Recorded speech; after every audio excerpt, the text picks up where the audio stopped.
Hi friends, welcome to my channel. எல்லோரும் எப்படி இருக்கிறீங்க? நாங்கள்லாம் நல்லா இருக்கிறோம். நாங்கள் இருக்கிறது கனடாவில் கேல்கரிங்கிற ஒரு சிட்டியில் இருக்கிறோம். இங்கே நல்லா மழை பெய்ய ஆரம்பிச்சது. அப்பப்போ நல்லா விட்டு விட்டு மழை பெஞ்சிக்கிட்டே இருக்குது. காஞ்சி போன எல்லா மரமும் பார்த்திங்கன்னா நல்லா தளிர் விட்டு வர ஆரம்பிச்சிருச்சு. இன்றைக்கி வெனஸ்டே, வீக் டே. ஸோ பசங்களுக்கு எப்பவும் போல் ஸ்கூல் இருக்குது. அவங்களுக்கெல்லாம் இன்னும் ஸ்கூல் முடியலை. ஜூன் வரைக்கும் இருக்குது. ஜூன் லாஸ்ட்டு வரைக்கும் பசங்க ஸ்கூலுக்கு போய்கிட்டு இருப்பாங்க. ஒரு வீக் டேயில் ஒரு ஃபுல் டே என்னென்னலாம் குக் பண்ணுவேன் அப்படிங்கிறத இந்த விலாகில் பார்க்கலாம். மார்னிங் பிரேக்ஃபாஸ்ட்டுக்கு தோசை, தொட்டுக்க நேற்று வச்ச சாம்பார். இது நேற்று நைட்டு நல்லா சுட வச்சப்போ நல்லா வத்திருச்சு. இதில் கொஞ்சமாக ஹாட் வாட்டர் கலந்து நல்லா ஒரு கொதி விட்டு எடுத்தோன்னா சரியாக இருக்கும். மோஸ்ட்லி வீக் டேயில் மார்னிங் பிரேக்ஃபாஸ்ட்டுக்கு இட்லி, தோசை இல்லை சப்பாத்தி தான் பசங்களுக்கு கொடுப்பேன். ஒன்று தான் சாப்பிடுவாங்க. நான் மத்தியானம் ஒரு சிம்பிளாக ரைஸோ இல்லை ஏதாவது ஒரு ஐட்டம் பண்ணி கொடுப்பேன். மோஸ்ட்லி பசங்க சாப்பிடுவாங்க. இல்லாட்டி வீட்டுக்கு வந்ததுக்கப்புறமா ரைஸ் எதுவும் நம்ம வீட்டில் வைக்கிறத நான் கொடுப்பேன். இன்றைக்கி பசங்களுக்கு ஃபன் லஞ்சுனால் ஸ்கூல்லையே நமக்கு லஞ்ச் ப்ரொவைட் பண்ணுவாங்க. நம்ம அதுக்குரிய அமௌண்ட்டை பே பண்ணிடணும். மெக்டொனால்ட்லேருந்து இன்றைக்கி ஃபன் லஞ்ச் ப்ரொவைட் பண்ணுறாங்க. நம்ம ஒரு மீல் மாதிரி போட்டு பே பண்ணியாச்சு, அவங்களுக்கு கொடுத்துருவாங்க. அதனால் லஞ்சு கொடுத்து விட தேவையில்லை. பிரேக்ஃபாஸ்ட் மட்டும் பசங்களுக்கு கொடுத்தா போதும். தோசையும் சாம்பாரும் தொட்டு சாப்பிட்டுட்டு கிளம்பிடுவாங்க. ஆஃப்டர்நூன் லஞ்ச் பண்ணுறதுக்காக இறால் வாங்கினது இருந்தது. அதை ஃப்ரீசரில் வச்சுருந்தேன். அதை வெளியே எடுத்து வச்சாச்சு. கூடவே காடை முட்டை வாங்கியிருந்தேன். பெரிய பையனுக்கு காடை முட்டை ரொம்ப பிடிக்கும்.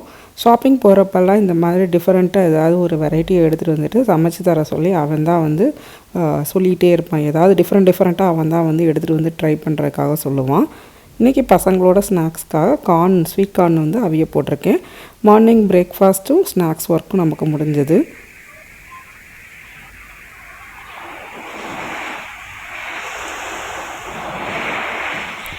பசங்கள்லாம் சாப்பிட்டுட்டு ஸ்கூலுக்கு போயிட்டாங்க. ஹஸ்பண்ட்க்கும் மார்னிங் பிரேக்ஃபாஸ்ட்டுக்கு தோசை ஊற்றி ஹாட் பேக்கில் வச்சுட்டு அவங்களுக்கு அவங்க எப்போ ஃப்ரீயாக இருக்காங்களோ அப்போ இன்பிட்வீனில் அந்த கால் இல்லாதப்போ, ஆஃபீஸ் கால் இல்லாதப்போ அவங்க சாப்பிட்டுப்பாங்க. நான் பிரேக்ஃபாஸ்ட்க்கு சாம்பார் மீதம் இருக்கு இல்லையா, அந்த சாம்பாரில் லேஸ் பாக்கெட் காலி ஆகிடுச்சு. கடைசி கொஞ்சம் கீழே கொஞ்சம் தூளாக சின்ன சின்ன இதாக இருக்கும்ல, அது மட்டும் இருந்தது. அதை சாம்பாரில் ஊற போட்டு அதுதான் சாப்பிட போகிறேன். ஸ்வீட் கார்ன் எங்களுக்கும் சேர்த்து ஆளுக்கு ஒரு ஸ்வீட் கார்ன் பாயில் பண்ணி எடுத்து வச்சுருந்தேன். அதனால் என்னோடய பிரேக்ஃபாஸ்ட்டு மார்னிங் இந்த மீதம் இருக்கிற சாம்பாரில் சிப்ஸு போட்டு சாப்பிட்டுக்கிட்டேன். இந்த மாதிரி மீதம் இருக்கிற சாம்பாரில் சிப்ஸு இல்லை மிக்சர், ரிப்பன் பக்கோடா, சேவு ஏதாவது போட்டு சாப்பிட்டு பாருங்கள். ஸோ அந்த மாதிரி மழை பெய்யும் போது நேரம்லாம் எதுவுமே நமக்கு சாப்பிட்றதுக்கு இல்லை அப்படின்னா இந்த வீட்டில் இருக்கிற இந்த பொருள்லாம் வச்சு சாப்பிடும்போது அது டேஸ்ட் நமக்கு சூப்பராக இருக்கும். இன்றைக்கி மத்தியானம் இறால் வேறு சாப்பிட்றதுனால நான் சிம்பிளாக என்னோடய பிரேக்ஃபாஸ்ட்டை முடிச்சிட்டேன். இறால் வாங்கும்போது இந்த க்ளீன் பண்ணாமல் ஷெல்லு எல்லாம் உடைக்காமல் இந்த இறாலும் இருந்தது. நல்லா க்ளீன் பண்ணி வச்சுருந்த இறாலும் இருந்தது. ஆனால் அதோட எக்ஸ்பைரி டேட்டும் ஒரே நாளில் முடிகிறதுனால நான் இந்த இறால் எடுத்தேன். நம்மளே க்ளீன் பண்ணிக்கலான்ட்டு நான் இதுதான் எடுத்தேன். இறால் க்ளீன் பண்ணுறது ரொம்பவே ஈஸி. ஃபஸ்ட்டு அந்த ஹெட்டு பகுதியை நம்ம தனியாக எடுத்துடணும். எடுத்ததுக்கப்புறம் மேலே இருக்கிற ஷெல்லு தனியாக நல்லா கலண்டு வந்ததுக்கப்புறமா முதுகில் இறாலோட முதுகில் ஒரு குட்டி நரம்பு மாதிரி இருக்கும். கத்தி வச்சு லைட்டாக கீறி விட்டுட்டு எடுத்துடலாம். அப்படி இல்லாட்டி அதோட சென்டர் அந்த முதுகு பகுதியில் லைட்டாக நம்ம நகத்தை வச்சு ஒரு குத்துனீங்கன்னா அந்த நரம்பு நல்லா பிளாக் கலரில் நமக்கு தெரியும். அதை அப்படியே உருவிட்டிங்கன்னா வெளில வந்துடும். அந்த நரம்போடு கொடுத்தா குழந்தைங்களுக்கு டைஜஷன் நடக்காது. அது அதோட ஒரு வேஸ்ட் பார்ட் மாதிரி. அதனால் அதை நான் ரிமூவ் பண்ணிட்டு தான் சமைப்பேன். இப்போ பார்த்திங்கன்னா தெரியும், அந்த உடம்புல அந்த முதுகில் மட்டும் லைட்டாக ஒரு நகத்தை வச்சு இப்படி நம்ம தோல் இருக்கும். அதை நீக்கி விட்டு இந்த நரம்பு இருக்கு இல்லையா, இதை அப்படியே எடுத்துடணும். இதை எடுத்துகிட்டு சமைக்கணும். குழந்தைங்களுக்கெலாம் கொடுக்கும்போது இது டைஜஷன் ஆகாது. அப்படியே கொடுத்திங்கன்னா டைஜஷன் ஆகாதுன்னு சொல்லுவாங்க. ஸோ இந்த மாதிரி எல்லா இறாவையும் நான் க்ளீன் பண்ணி எடுத்துக்கலாம். இறா ஃபுல்லாக அந்த இதை க்ளீன் பண்ணிவிட்டு தண்ணியில் ஒரு 3-4 வாட்டி நல்லா அந்த வாட்டர் ஒயிட்டாக வர்ற வரைக்கும் நல்லா அலசி எடுத்துக்கணும். அதோட வயிற்று பகுதியில் ஆரஞ்சு கலரில் அது ஒரு பிளட் மாதிரி இருக்குல்ல, அதுவும் இல்லாத மாதிரி நல்லா க்ளீன் பண்ணிட்டேன். ஒரு 4-5 வாட்டி ஒயிட் கலரில் வாட்டர் வர்ற வரைக்கும் நம்ம கழுவி எடுத்துக்கலாம். எடுத்ததுக்கப்புறம் இப்போ பிரியாணி தான் பண்ணலான்னு சொல்லிட்டு இறால் பிரியாணிக்காக ஃபஸ்ட்டு அரிசி ஊற போட்டுக்கிறேன். அரிசி நான் ஒரு 3 கப்பு பாஸ்மதி அரிசி ஊற போடுறேன். என்னோடய கப்பு பார்த்திங்கன்னா நம்ம ரைஸ் குக்கர்லேயே ஒரு மெஷர்மெண்ட்டுக்காக ஒரு கப்பு கொடுத்துருப்பாங்க. அந்த கப்பு தான் நான் யூஸ் பண்ணுறேன். இந்த கப்புக்கும் நார்மல் கப்புக்கும் கொஞ்சம் அளவு வித்தியாசம் இருக்கும். இதில் வந்து ஒரு 1.25 கப்பு எடுத்திங்கன்னா தான் நார்மல் மெஷர்மெண்ட் கப்பில் 1 கப் வரும். நான் வந்து ரைஸ் குக்கர் கப்பில் ஒரு 3 கப் அரிசி எடுத்துருக்கிறேன்.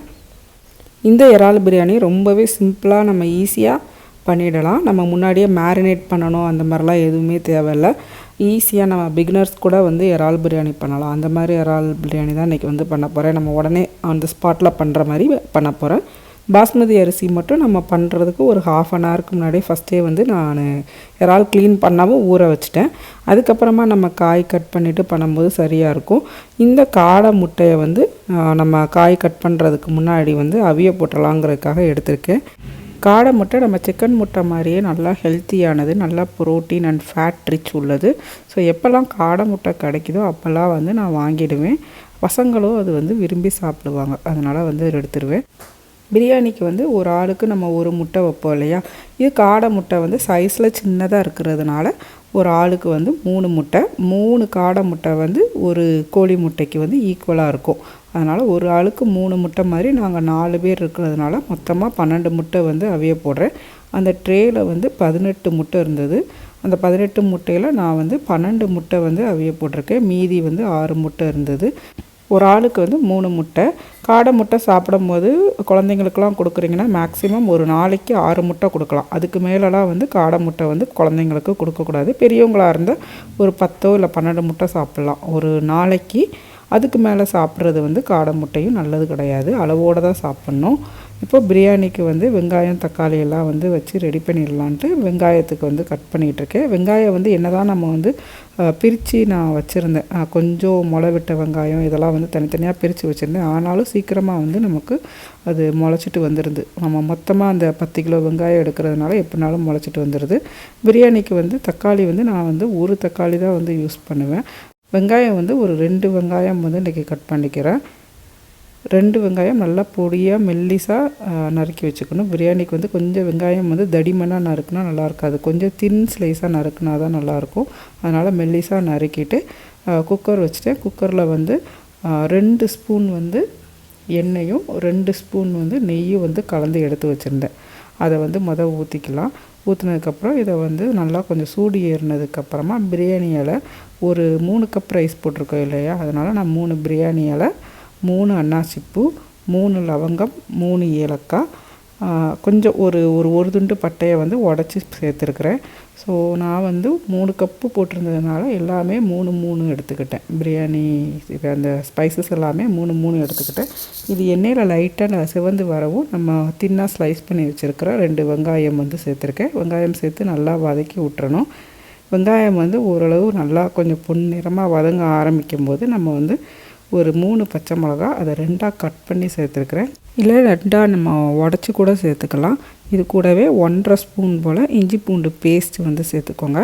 இதெல்லாம் சேர்ந்து நல்லா கலந்து விட்டுட்டு இன்னும் கொஞ்சம் நல்லா வதங்கி வரணும். வெங்காயம் நல்லா பொன்னிறமாக செவந்து கொஞ்சம் சுருங்கி வரும். அந்த ஸ்டேஜில் வந்து நம்ம ஒரு தக்காளி சேர்த்துக்கலாம். தக்காளி வந்து ஒரு தக்காளி தான் சேர்க்குறேன், ஒரு மீடியம் சைஸ் தக்காளி. 3 கப் ரைஸுக்கு ஒரு தக்காளி தான் நான் சேர்த்துக்கிறேன். ஏன்னா வந்து நம்ம பண்ண போகிறது இறால் பிரியாணி. தக்காளியோட அளவு அதிகமாக இருந்துச்சுன்னா அது வந்து தக்காளி சாதம் மாதிரி ஆயிரும். அதனால் ஒரு தக்காளி தான் நான் வந்து எப்போயுமே சேர்ப்பேன். பிரியாணி செய்கிறதா இருந்தால் இதே அளவு தான் வந்து நான் யூஸ் பண்ணுவேன். தக்காளி வந்து அதிகமாக சேர்க்காதீங்க. அது போக தக்காளியும் வந்து நல்லா மெல்லிஸாக ஸ்லைஸ் மாதிரி நம்ம மெல்லிஸான ஸ்லைஸ் போட்டோன்னா சீக்கிரமாக நமக்கு நல்லா வதங்கி அது ஒரு தொக்கு பதத்தில் நல்லா சுருங்கி வந்துடும். அதனால் தக்காளி எந்த அளவுக்கு முடியுமோ அந்தளவுக்கு மெல்லிஸாக நறுக்கி சேர்த்துக்கணும். இதெல்லாம் நல்லா வதங்கி கொஞ்சம் சுருங்கி வரணும். காடை முட்டை வெந்துருச்சு, அதனால் சைடில் வந்து அதை ஆஃப் பண்ணிவிட்டேன். காடை முட்டை வேகிறதுக்கு டைமிங் வந்து ஒரு 3 நிமிஷம் வச்சுருந்திங்கன்னா மஞ்சக்கரு வந்து கொஞ்சம் சாஃப்ட் பாயில்டாக வெந்திருக்கும். நல்லா மஞ்சக்கரு வெந்து வரணும் அப்படின்னா ஒரு 5-6 நிமிஷம் வச்சிங்கன்னா 5 நிமிஷமே போதும். 5 நிமிஷம் வச்சாலே ஒரு நல்லா மஞ்சக்கருலாம் வெந்து வந்துடும். இப்போ வந்து நமக்கு நல்லா வெங்காயம் தக்காளி வதங்கினதுக்கப்புறமா கொஞ்சமாக மஞ்சத்தூள், ஒரு 1.5 ஸ்பூன் போல் கரம் மசாலா, 1.5 ஸ்பூன் போல் பிரியாணி மசாலா, அப்புறம் தேவையான அளவு உப்பு சேர்த்துட்டு இதெல்லாம் நல்லா கலந்து விட்டுக்கலாம். கலந்து விட்டதுக்கப்புறமா நம்ம இறால் வந்து ஏற்கனவே சுத்தம் பண்ணியிருக்கோம் இல்லையா, அதை வந்து நம்ம சேர்க்க போகிறோம். மசால் வந்து ஒரு 2 நிமிஷம் எண்ணெயில் வெந்ததுக்கப்புறமா இறால் வந்து சேர்த்துக்கோங்க. இறாலோட அளவு வந்து 1 கிலோ கிட்டக்க இருக்குது.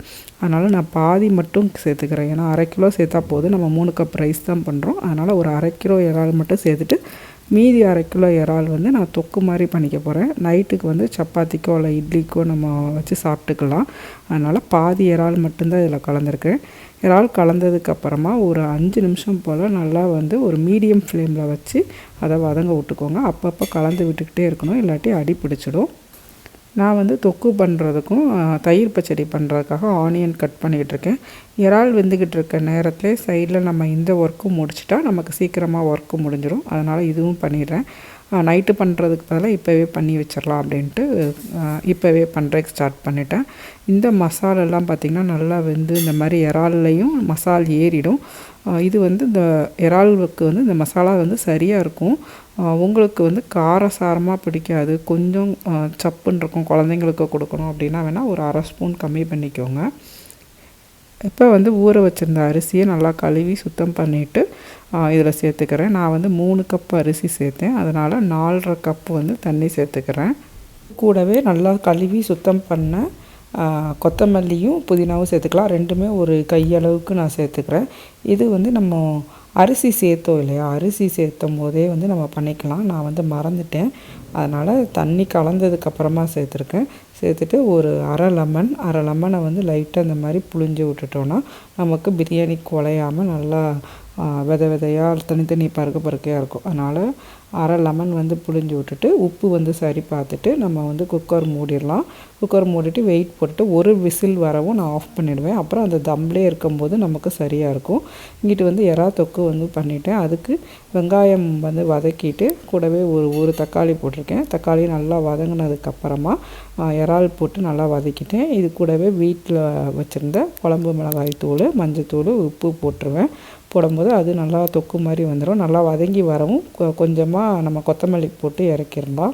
கருவேப்பிலை கொத்தமல்லி போட்டு இறக்கிட்டால் சரியாக வரும். காடை முட்டை வந்து வெந்துருச்சு, அதை வந்து உரித்து எடுத்து வச்சிட்றேன். காடை முட்டை வந்து உரிக்கிறது தான் ரொம்ப கஷ்டமாக இருக்கும். நம்ம நார்மல் முட்டை வந்து பெரிய சைஸில் இருக்கிறதுனால நமக்கு வந்து உரிக்கிறதுக்கு ஈஸியாக இருக்கும். இதெல்லாம் பார்த்திங்கன்னா குட்டி குட்டியாக இருக்கும். ரொம்ப குட்டியாக இருக்கிறதுனால நமக்கு வந்து உரிக்கிறதுக்கே ரொம்ப பொறுமை வேணும். வீட்டில் குட்டீஸ் இருந்தாங்கன்னா குட்டீஸை உரிக்க சொல்லிவிடுங்க. ஒரு 1/2 மணி நேரம் இதை வச்சே டைம் பாஸ் பண்ணிவிடுவாங்க. அவங்கன்னா வந்து நல்லா பொறுமையாக பசங்க வந்து உரிச்சிடுவாங்க. அப்படி இல்லாமல் ஹஸ்பண்டோ இல்லை மாமியாரோ ரொம்ப நான் தான் பொறுமைசாலி அப்படிங்கிற மாதிரி வீட்டில் யாராவது உங்கள்கிட்ட சண்டை போட்டாங்கன்னா அவங்கக்கிட்டக்க இந்த காடை முட்டையை அவிச்சு கொடுங்க. யார் பொறுமைசாலிங்கிறது அப்போ தெரியும். எங்கள் வீட்டில் குட்டீஸ் வந்து ஸ்கூலுக்கு போயிட்டாங்க. அது மட்டும் இல்லாமல் எங்கள் வீட்டில் உள்ள அந்த பொறுமைசாலி நான் தான். அதனால் நான் தான் இன்றைக்கி வந்து காடை முட்டை உரிக்கிறதுக்கு மாட்டிக்கிட்டேன். நம்ம என்ன தான் கஷ்டப்பட்டு உரித்தாலும் பார்த்திங்கன்னா லைட்டாக அங்கங்கே அந்த மாதிரி நமக்கு உடஞ்சி வரும். நம்ம பார்த்து பொறுமையாக உரிக்கணும். சைஸும் பார்த்திங்கன்னா இருக்கிறதுலே குட்டியாக இருக்கிறதுனால அந்த மஞ்சக்கரு உள்ள சைஸு எல்லாமே கம்மியாக இருக்கும். அதனால் கொஞ்சம் பொறுமையாக பார்த்து உரிச்சிடலாம். ரொம்ப நம்ம அவசரமாக நம்ம உரித்தோன்னா அந்த முட்டையெல்லாம் உடஞ்சிரும், இல்லை பாதியாயிரும், நிறைய வேஸ்ட்டு தான் விழும். அதனால் கொஞ்சம் பொறுமையாக நம்ம இந்த முட்டை உரிக்கணும். காடை முட்டையை உரிக்கும் போது மட்டும் ஒரு முட்டை உரிக்கிறதுக்கு குறைஞ்சது 1 நிமிஷமாக அது ஆகும். டோட்டலாக 12 நிமிஷம் ஆச்சு. அதுக்குள்ளே நம்ம பிரியாணியே ரெடி ஆகிடுச்சு. அதை சைடில் வந்து நான் ஆஃப் பண்ணிவிட்டேன். ஒரு 1/4 மணி நேரம் செலவு பண்ணி நம்ம காடை முட்டையை அழகாக உரித்து எடுத்தாச்சு. அப்படியே 2 முட்டை போல் லைட்டாக டேமேஜ் ஆயிடுச்சு. ஸோ இதை வந்து ஒரு பவுலில் போட்டு மூடி வச்சிட்றேன். முட்டை வந்து குட்டியாக இருக்கிறதுனால சீக்கிரம் ட்ரையும் ஆகிடும். அதனால் மூடி போட்டு இந்த மாதிரி வச்சுட்டேன். இப்போ தயிர் பச்சடி பண்ணுறதுக்கு ஆனியன் பண்ணாமல் வீட்டில் குக்கும்பர் இருந்தது. அதனால் குக்கும்பரில் பச்சடி பண்ணலான்னு சொல்லிட்டு குக்கும்பர் எடுத்து உரிச்சிட்ருக்கேன். ஏற்கனவே பிரியாணி காரசாரமாக இருக்கும். நம்ம தயிர் பச்சடியோட குக்கும்பர் பச்சடினா இந்த பிரியாணிக்கு நல்லாயிருக்கும். அதனால் குக்கும்பர் பச்சடி தான் பண்ணுறேன்.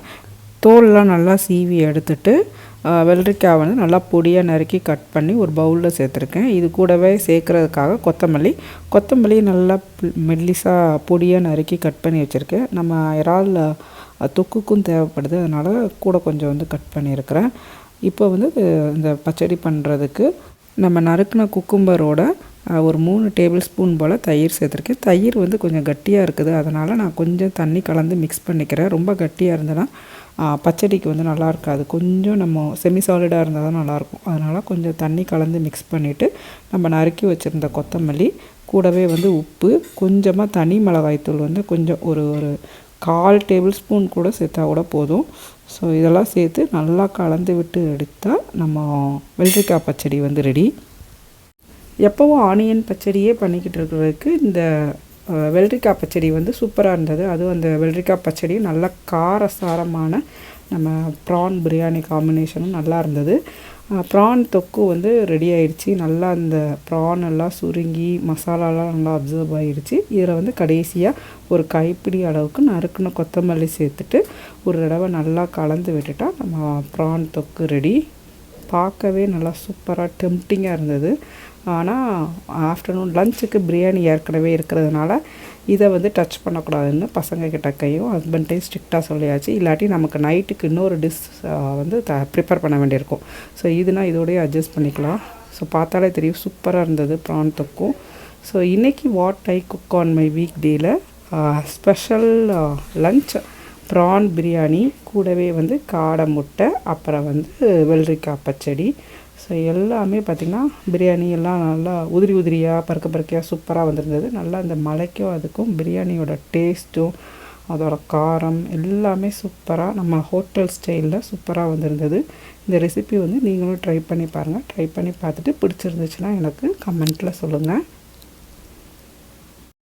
பசங்கள்லாம் ஸ்கூல்லேருந்து வந்ததுக்கப்புறமா தான் நாங்களும் லஞ்சு சாப்பிட்டோம். ஹஸ்பண்ட்க்கு வந்து ஆஃபீஸ் ஒர்க்கு கண்டினியூஸாக கால் இருந்ததுனால லேட் ஆகிடுச்சு. அதனால் சாப்பிட்டு முடிச்சுட்டு கண்டினியூஸாக ஒரு டீயை போட்டாச்சு. இன்றைக்கி வந்து டீயை வந்து நல்லா வெளியில் பால்கனியில் காற்று வாங்கிட்டே அந்த மலையில் என்ஜாய் பண்ணிக்கிட்டே குடித்தோம்.